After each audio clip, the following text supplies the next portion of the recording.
புதுச்சேரி பல்கலைக்கழக அரசியல் மற்றும் சர்வதேச கல்வித்துறை சார்பில் இரும்பு மனிதரின் கண்ணோட்டத்தில் தேசிய ஒற்றுமை என்ற தலைப்பிலான 2 நாள் தேசிய கருத்தரங்கத்தின் தொடக்க விழா சர்வதேச கல்வி மைய கருத்தரங்க அறையில் ஆகஸ்ட் 21ஆம் தேதி நடைபெற்றது. மாண்புமிகு துணைநிலை ஆளுநர் திரு 𝐃𝐨𝐴𝐵 அவர்கள் கருத்தரங்கை தொடங்கி வைத்து உரையாற்றினார். பல்கலைக்கழக துணை வேந்தர் டாக்டர் பிரகாஷ் பாபு அவர்கள், பதிவாளர் டாக்டர் ரஜினிஷ் புடானி அவர்கள், மேலாண் கூடுதல் சாலிசிட்டர் ஜெனரல் திரு சங்கர நாராயணன் அவர்கள், பேராசிரியர்கள் மற்றும் மாணவர்கள் இக்கருத்தரங்கில் கலந்து கொண்டனர். It's indeed great honor to speak on the theme national integration, and no name shines brighter than in this regard that of the Iron Man of India, Shri Sardar Vallabhbhai Patel, the first Home Minister and also the first Deputy Prime Minister of the country.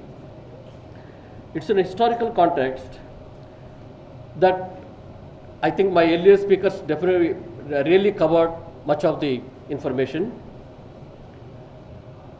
During the freedom in 1947, though the Britishers declared that okay, you can have your own country, but at the same time backdrop, they keep murmuring about how long these people will be united. This will be soon fragmented into different countries. This is what actually their idea also. They also inculcated such a kind of elements also. But then it's a historical context that when India became free in 1947, we inherited not only a freedom but also a great challenges. The Britishers had left behind more than 560 princely states, having their own flag, having their own rulers, having their own interests, and also having their own army. This is the biggest thing. Imagine all of them had chosen to remain separate. Our country would have been divided into hundreds of small nations. They will become weak and also vulnerable to the outside nations. At this critical juncture, one man rose to the challenges is Shri Sardar Vallabhbhai Patel ji, India's first Deputy Prime Minister and also Home Minister. With his vision, courage and firm leadership, he welded the fragmented pieces of India into a single nation. Let us remember his vision of national integration was not just about the merging the states. It was also about the uniting the hearts and minds. The national integration today means that rejecting the communalism, casteism, and also the regionalism, celebrating diversity while putting the India first, working together for development, justice, and equality. Sardar Patel ji once said, "Manpower without unity is not a strength unless it is harmonized and united properly. Then it becomes the spiritual power." So Jai Hind and thank you, and I congratulate the department for a wonderful organization of this meeting, and I wish you best of luck. Thank you. The pride and emotion I stand before you on the occasion of the 150th anniversary of a towering patriot, administrator and unifier of India, Shri Sardar Vallabhbhai Patel. And I appreciate the Pondicherry University and other coordinating departments for organizing this seminar at the right time. And I don't think there's any other place in India rather than Pondicherry Central University to have this seminar, because this university represents a mini India. We have students and faculties coming from all over India, and it is the right place where this seminar should take place. Dear friends, the history of India's freedom is incomplete without Sardar Patel, the architect of modern India, the man who transformed political independence into national unity. But his role was never appreciated after 1950. His contribution towards the country, unification and its development and progress. That's why Honorable Prime Minister Shri Narendra Modi, when he was the Chief Minister of Gujarat, decided to have an iconic statue, the tallest statue in the world. He always used to say that why do you want to have, we can have iconic structures only in the US, Japan or West. Why can't we have such iconic structures in India? So he decided to have this tallest statue of Sardar Patel on the Narmada River. Construction of this reflects the real spirit of rural India. I remember I was associated with the project right from the beginning for almost 5 years. We collected soil from almost 1,35,000 villages of India, various parts of the states. This soil was brought here, and today we have got what is called Wall of Unity in the Statue of Unity premises, and that is made up, filled with all this soil which is brought from all these villages. And he also collected agriculture implements because Sardar Patel was a Kisan leader. So he collected agriculture implements, basically iron, from all over India, from all the farmers, melted those and mixed it in the formation of this statue. So that was the emotional connectivity which he gave to this entire project. Today, that group of small villages, tribal villages, in one of the most backward districts of Gujarat, is one of the topmost tourist destinations in the country, and it has really opened up the entire economic development of that backward region. Sardar Patel's journey began in the shadow of Mahatma Gandhi. It was Gandhiji's moral courage and non-violent philosophy that inspired Sardar Patel. He was a blind follower of Gandhi. A guru has never succeeded without a loyal, devoted, and self-sacrificing disciple. Without Vivekananda, Ramakrishna Paramahansa's face should not have reached America and Europe. So was Sardar Patel to Gandhi. Sardar Patel's assistance was the most significant contribution to Gandhi's Satyagraha movement. He helped Gandhi build a strong, disciplined, non-violent army of Satyagrahis to fight against the British for nearly 3 decades. He served Gandhi as his deputy commander. Gandhiji said with pride, I quote, "A leader's skill is judged by his competence in selecting his assistants for execution of his plan," unquote. So, the very word Ekta, unity, carries with it the essence of our civilization, the spirit of our culture, and foundation of our democracy. When we speak of Indian national integration, it is mandatory to recall the vision and unparalleled contribution of this great leader, Sardar Vallabhbhai Patel. Today's seminar of national unity is just not an intellectual gathering, but a reminder of the values that hold our nation together. In times when differences of region, language, caste test our social fabric, it becomes all the more vital to draw inspiration from Sardar Patel's vision and reaffirm our commitment to the idea of India, a land of diversity, yet one nation, a land of many languages, yet one voice, a land of multiple faiths, yet one destiny. Our nation, with its civilization, heritage of over 5,000 years, is not merely a geographical entity. It is a living embodiment of shared history, collective struggles, cultural bonds, and spiritual traditions. From Kashmir to Kanyakumari, from Kutch to Kohima, the land has nurtured countless communities, languages, and faiths. When we look back at the dawn of our independence in 1947, we must remember the enormous challenge that lay before us. British left behind not a united country, but a fragmented land with more than 560 princely states, each with its own rulers, its own army, and in some cases its own aspiration to remain independent.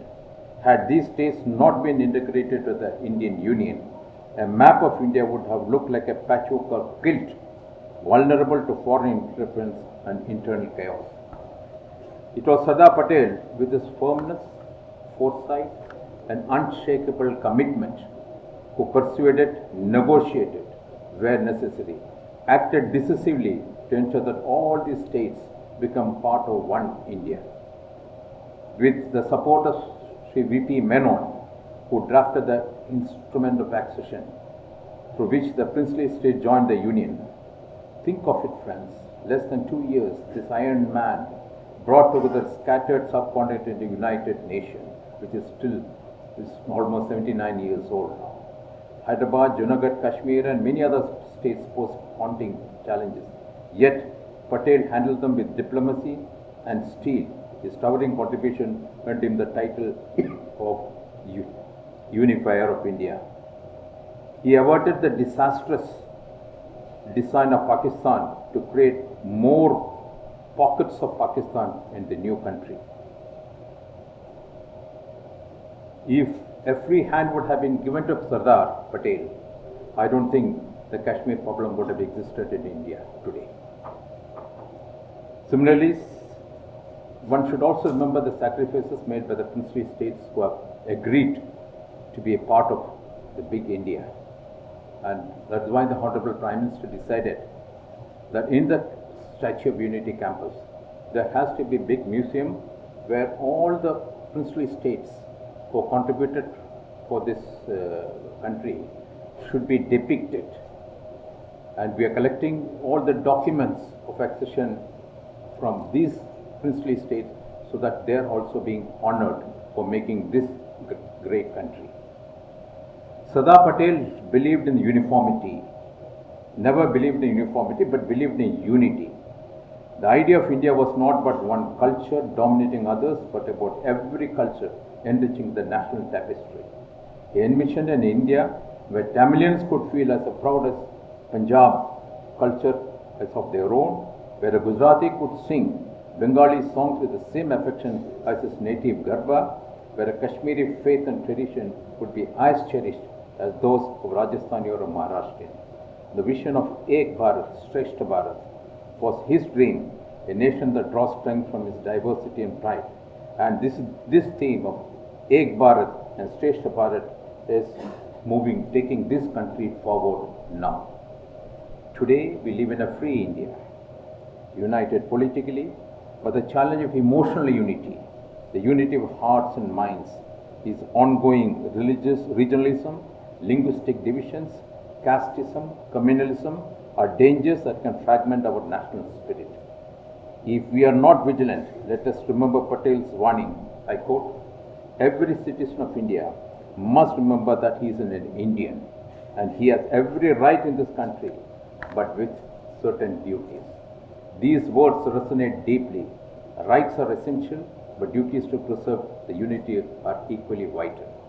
Dear students, dear friends, you are the vanguard of mission declared by the Honorable Prime Minister Sri Narendra Modi of Vikasit Bharat 2047. You are the one who is going to carry this country forward. A developed India in the 100th year of independence, a guardians of India's future. Responsibility to strengthen national unity rests heavily on your shoulders. Patel's life teaches us that true leadership is not about power, but about service and sacrifice. He once said, I quote, "Take the path of dharma, the path of truth and justice. Do not misuse your freedom." This is a message especially for the youth in the age where globalization, technology and social media expose us to both opportunities and divisions. We must be careful that our words and actions do not create fissures but only build bridges. The true tribute to Sardar Patel are not in constructing the statues. Although the magnificent Statue of Unity stands as a glowing reminder of his legacy, the real tribute lies in embodying his ideals, integrity, courage, and unity. How do we achieve the idea of national integration, what that Patel envisioned? 1. Respect of diversity. For we must respect linguistic, cultural, and regional differences not as obstacles but as ornaments of this great nation. Secularism and harmony. India belongs equally to all Hindus, Muslims, Christians, Sikhs, Buddhists, Jains, and any other community. Patel was firm that no one would claim exclusive ownership of India. 3rd, equal development. True integration will come when every region feels it has an equal share in national growth. Inclusive development fosters unity. Fourth, national duty above personal interest. Patel's entire life was an example of putting national interest above personal ambitions. Each citizen must adopt the same spirit. And last and fifth one, education for unity. Our schools and colleges must nurture not only intellectual knowledge but also emotional bonding with the nation. National integration must be a part of our curriculum and campus culture. How do we practice unity in our daily lives? It does not always require grand gestures. It begins with small but meaningful actions. Speak your mother tongue with pride, but also learn to respect other languages. Celebrate your festival with joy, but also join in the festivals of others with equal enthusiasm. And Pondicherry University campus is the best example. Above all, always remember that being Indian is your first identity. Unity is not built in Parliament alone. It is built in schools, colleges, homes, and neighborhoods. Let us remember, a strong, united India is a beacon of the world. India's diversity and democracy are its greatest strengths. When the world sees 1 billion people of different faith, language, and lifestyles living together under one constitution, it gives hope that humanity can coexist in peace. Sardar Patel foresaw this. He knew that only a united India could stand tall among nations. His dream was not merely for survival, but for global leadership rooted in moral strength. There are various aspects, various facets of Sardar Patel's life. In spite of dissimilar origins, upbringing, temperaments, and even beliefs, Gandhiji and Sardar Patel formed a perfect pair, highly complementary to one another. Unlike Gandhi, Nehru, Patel was a born Kisan. So he possessed a stern character and sturdy common sense and was down-to-earth realist. His life was very simple. When he returned as a barrister from England, he used to wear British-style suits. Joining freedom struggle, while visiting Godhra along with Mahatma Gandhi, he started wearing khadi. And till the end of his life, till his death, he never wore except khadi in this entire thing. And that also woven by his daughter, Maniben. When Sardar Patel left for heavenly abode in 15th December 1950, what he left behind was a simple living freedom fighter daughter, Maniben, with no property, no house, no bank balance.